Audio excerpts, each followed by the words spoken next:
June 22, 1941, 0300 hours. Along the fog-shrouded banks of the Bug River, on the German-Soviet border near Brest-Litovsk, the air hangs heavy with the scent of damp earth and diesel fumes, the low rumble of idling panzer engines vibrating through the pre-dawn chill. General Heinz Guderian, commander of Panzer Group 2, peers through binoculars from his command vehicle, his breath visible in the crisp night. Artillery crews stand tense at their guns, fuses set, waiting for the signal. You can almost feel the weight of impending doom, the silence broken only by the occasional snort of a horse or the clink of ammunition belts. Then it comes. A flare arcs skyward, and hell erupts. Thousands of guns roar in unison, shells screaming overhead to pulverize Soviet positions. Infantry surges forward under the barrage, boots crunching over dew-slick grass. Guderian's panzers lurch into motion, treads chewing the earth, spearheading Operation Barbarossa, the largest invasion in history. 3 million German troops, 3,000 tanks, 2,500 aircraft pour across 1,800 miles of front. Hitler has unleashed his fury on the Soviet Union, convinced the Bolshevik horde will crumble in weeks. But in Berlin's Reich Chancellery, Adolf Hitler paces his map room, eyes gleaming with fanatic zeal. "We have only to kick in the door," he boasts to his generals, "and the whole rotten structure will come crashing down." This is Decision 1, invading the Soviet Union. A colossal gamble, opening a second front while Britain still fights in the West. Hitler's hatred for communism blinds him. He ignores warnings from Field Marshal Wilhelm Keitel about the vast distances, brutal winters, and endless Red Army reserves. The Wehrmacht advances spectacularly at first, encircling hundreds of thousands at Minsk, Smolensk, Kiev. Villages burn, prisoners march in endless columns, faces hollow with defeat. Yet cracks appear early. Supply lines stretch thin over mud-choked roads. Soviet T-34 tanks, superior in armor and firepower, shock German crews. By autumn, rains turn the steppe to quagmire. Hitler dismisses it all, dreaming of Lebensraum, living space for his Aryan empire. The cost? Immediate diversion of resources from the Atlantic Wall and Africa. Britain breathes easier, America edges closer to war. Flashback to a year earlier, May 24, 1940. Outside Dunkirk, France, Guderian's panzers halt abruptly, engines idling as orders crackle over the radio. Hold position, no advance. Decision 2, the Dunkirk halt order. Hitler, fearing overextension, or perhaps saving his tanks for Paris, stops the armored thrust. Luftwaffe Chief Hermann Göring assures him air power alone will finish the trapped Allies, but fog and RAF Spitfires intervene. Over 9 days, 338,000 British and French troops evacuate across the Channel on anything that floats, destroyers, fishing boats, yachts. Churchill calls it a miracle. Hitler calls it irrelevant. You sense the missed opportunity. Annihilating the British Expeditionary Force could have forced Britain to sue for peace, freeing Germany for the East. Instead, the war drags on. Decision 3, the Battle of Britain. July 1940. Over the English Channel, Messerschmitt Bf-109s tangle with hurricanes in dogfights that scar the summer sky. Hitler orders the Luftwaffe to crush the RAF, paving the way for Operation Sea Lion, invasion of Britain. But he underestimates radar and British resolve. Göring shifts from airfields to cities, the Blitz, giving the RAF respite. By autumn, Sea Lion is scrapped. Britain stands, a dagger at Germany's back, allowing Churchill to rally the empire and court American aid. These early blunders set the tone. Hitler's hubris, rooted in racial ideology and quick victories in Poland and France, blinds him to strategic realities. Resources squandered, enemies multiplied. By late 1941, as snow falls on ill-equipped German troops outside Moscow, the war's outcome teeters. But worse follies await. How could one man compound error after error, turning triumph into catastrophe? December 6, 1941. Dawn over the Wolf's Lair, Hitler's East Prussian headquarters. Snow dusts the pine forests as the Führer pores over maps in the dim glow of lamps, coffee steaming beside him. Reports flood in. Japanese aircraft have struck Pearl Harbor, crippling the American Pacific Fleet. Generals Franz Halder and Alfred Jodl watch cautiously as Hitler's face lights up. Now Roosevelt will have his war, he declares, pounding the table. Decision 4. Declaring war on the United States just 3 days later, on December 11th. No provocation from America against Germany, no strategic necessity. Hitler believes Japan will tie down the U.S. in the Pacific, buying time for his eastern conquests. He underestimates American industrial might, the sleeping giant Churchill warned about. You can sense the arrogance. Speeches railing against Jewish plutocrats in Washington, convinced U-boats will strangle Allied shipping before factories ramp up. Instead, the declaration unites America. Lend-Lease floods Britain and the Soviets with tanks, planes, food. By 1942, American shipyards outproduce Axis losses. Convoys swell with escorts. The folly compounds. Decision 5. Refusing to mobilize the German economy fully for total war until 1943. While Britain and the Soviets conscript women into factories, Albert Speer pleads for streamlined production. Hitler resists, fearing unrest among workers, obsessed with consumer goods to maintain popularity. Result? Chronic shortages. Tigers and Panthers roll out in trickles, beautiful but complex, while Soviet T-34s flood the front in thousands, simple and reliable. Winter 1941. Outside Moscow. Temperatures plunge to -40. German soldiers in summer tunics huddle in frozen foxholes, fingers black with frostbite.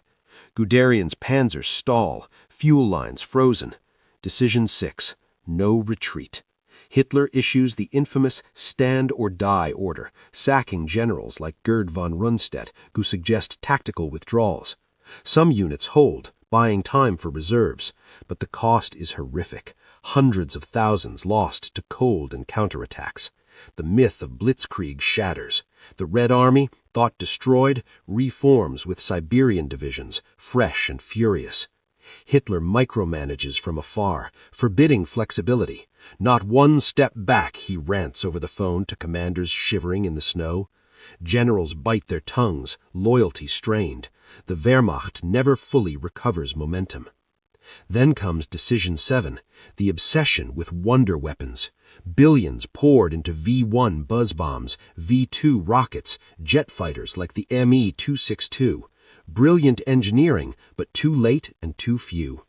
Hitler delays the Me-262's deployment as a fighter, insisting on bomber conversion, squandering its speed advantage.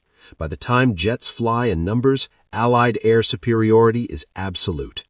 You can imagine the frustration in Messerschmitt factories, prototypes gathering dust while RAF bombers pound cities. Resources diverted from proven designs. More FW-190s or Panthers could have held lines longer. By mid-1942, the war's shape barkens. North Africa sees Rommel's Afrika Korps stretched thin. Decision 8. Diverting forces to the Caucasus oil fields instead of reinforcing El Alamein. Army Group South splits, part toward Stalingrad, part south. Supply lines fracture over endless steppe. Stalingrad looms. The name alone evokes dread. What possessed Hitler to throw his finest army into a city fight he couldn't win? August 23, 1942. The Volga River glints under a merciless sun as Luftwaffe Stukas scream overhead, bombs cratering the streets of Stalingrad. Smoke chokes the air, the acrid stench of burning wood and flesh mingling with the dust kicked up by advancing German infantry. General Friedrich Paulus, commander of the Sixth Army, stands in his forward command post, binoculars pressed to his eyes, watching his troops claw into the city's western suburbs. House by house, block by block, the fight turns savage. Decision 9. Committing the Sixth Army to capture Stalingrad intact. Hitler fixates on the name, Stalin's city. It must be taken, he insists in heated conferences, overriding generals who urge bypassing the urban hell for the oil fields south. Paulus obeys, pouring elite divisions into rubble-choked streets. Snipers like Vasily Zaitsev pick off officers from shattered factories. Soviet women and teenagers man machine guns in basements. You can feel the desperation, the constant rattle of small arms, the thunder of artillery echoing off ruined walls, the screams of wounded echoing in the night. By November, the Sixth Army controls 90% of the city, but at horrific cost. Supply lines stretch 1,000 miles back to Poland, vulnerable to partisans and mud. Hitler refuses to withdraw, declaring Stalingrad a fortress. No retreat, he cables Paulus. Then comes the hammer blow, Operation Uranus. November 19, Soviet armies, over 1 million men under Generals Zhukov and Vasilevsky, crash into the weak Romanian flanks north and south. Panzers rush to plug gaps, but too late. By November 23rd, the trap snaps shut. 290,000 Axis troops encircled. Paulus radios for permission to break out. Hitler forbids it. Goering boasts the Luftwaffe can airlift 700 tons of supplies daily. Reality, barely 100 tons in worsening winter weather. U-52 transports fall to Soviet fighters. Frozen pilots bail out over the pocket. Inside the cauldron, men starve, horses slaughtered for meat, frostbite claiming fingers and toes. Hitler promotes Paulus to field marshal, implying no German marshal has ever surrendered. January 31st, 1943. Paulus capitulates in a shattered department store basement, face gaunt, uniform ragged. 91,000 survivors march into captivity. Few return. The Sixth Army, Germany's finest, destroyed. Decision 10, refusing Manstein's relief attempt. Field Marshal Erich von Manstein begs to launch a counteroffensive while the pocket holds. Hitler dithers, then forbids it outright, convinced holding ground equals victory. The shock ripples through the Reich. Propaganda reels show smiling troops. Reality leaks out in letters home. Allied bombers intensify raids on German cities. In Tunisia, Rommel's remnants surrender, another army lost. Decision 11, the Holocaust and the squandering of resources. While factories scream for labor, millions are murdered in camps or worked to death in slave camps. Slave laborers sabotage production. Partisan warfare drains divisions needed at the front. Hitler's racial madness blinds him to pragmatic alliances. Ukrainians initially welcome Germans as liberators, only to face brutality and turn to resistance. By 1943, the tide turns irreversible. Kursk looms, the greatest tank battle ever. Decision 12, launching Operation Citadel despite warnings. Intelligence shows Soviet defenses deep and fortified. Generals like Guderian and Manstein urge cancellation, preserving tanks for defense. Hitler insists, one more great blow will break them. July 5th, 1943. Dawn over the salient. Tigers and panthers rumble forward, but into minefields and pock fronts, massed anti-tank guns. Soviet T-34s counterattack in waves. Flames bloom across the steppe. Crews burn alive in knocked-out hulks. The offensive grinds to a halt in days. Losses irreplaceable. But Hitler's worst blunder may still lie ahead. One that seals the Reich's fate in the West. What madness drove him to provoke the Anglo-American invasion he couldn't stop? June 6, 1944, 0600 hours, the beaches of Normandy, France. Gray waves crash under a leaden sky as landing craft ramps drop, unleashing American, British, and Canadian troops into chest-deep surf. Machine guns chatter from concrete bunkers, mortar rounds erupt in geysers of sand and blood. Men stumble forward, rifles clutched tight, faces pale with seasickness and fear. Overhead, Allied aircraft, thousands strong, darken the horizon, bombing coastal defenses. Decision 13, underestimating the Atlantic Wall's vulnerability and dispersing forces. Hitler long promised an impregnable fortress along Europe's coast, yet resources bleed east, concrete and steel diverted to U-boats or V-weapons.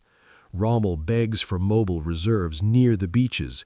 Hitler splits command, Rommel in the west, von Rundstedt overall, then keeps panzer divisions under his personal control hundreds of miles inland. When reports of paratroopers hit his desk at Berchtesgaden, he sleeps late, aides afraid to wake him. Precious hours lost. By the time tanks roll, Allies secure footholds. You picture the chaos in OKW headquarters, frantic phone calls, Hitler raging at impossible landings in Normandy instead of Calais. The deception, Operation Fortitude, works perfectly. Dummy armies, fake radio traffic convince him the real blow comes elsewhere. Panzer Lehr and 12th SS sit idle while Omaha and Juno bleed. By August, Paris falls. The Western Front collapses. Decision 14, the Ardennes Offensive, Battle of the Bulge. December 16, 1944. Fog blankets the frozen forests as SS Colonel Joachim Peiper's King Tigers surge through American lines, catching GIs off guard in the snow. Hitler dreams of repeating 1940, splitting Allies, capturing Antwerp, forcing negotiation. But fuel shortages cripple the advance. Troops outrun supplies. Peiper's men massacre civilians at Malmedy, hardening Allied resolve. Bastogne holds under Brigadier General Anthony McAuliffe's defiant nuts. Patton's Third Army punches through snow to relieve it. By January 1945, the offensive fizzles. Germany's last reserves spent. Luftwaffe gutted in Bodenplatte as failed airfield strikes. The road to the Rhine lies open. Final folly, Decision 15, refusing to seek peace or evacuate key fronts. As Soviets close on Berlin in April 1945, generals like Heinrich Himmler and Karl Donitz float surrender feelers. Hitler rejects all, ordering scorched earth, destroy German infrastructure to deny the enemy. He marries Eva Braun in the Führer bunker, dictates his will blaming Jews and generals, then takes his life on April 30th as shells shake the walls. The Reich crumbles in days. Unconditional surrender, May 8th. Millions dead. Europe in ruins. These 15 decisions, born of ideology, arrogance, and delusion, didn't just cost battles, they lost the war. Quick victories turned to attrition Germany couldn't win. Allies united, outproduced, outfought a regime blinded by its own myths. In the end, hubris didn't just fall, it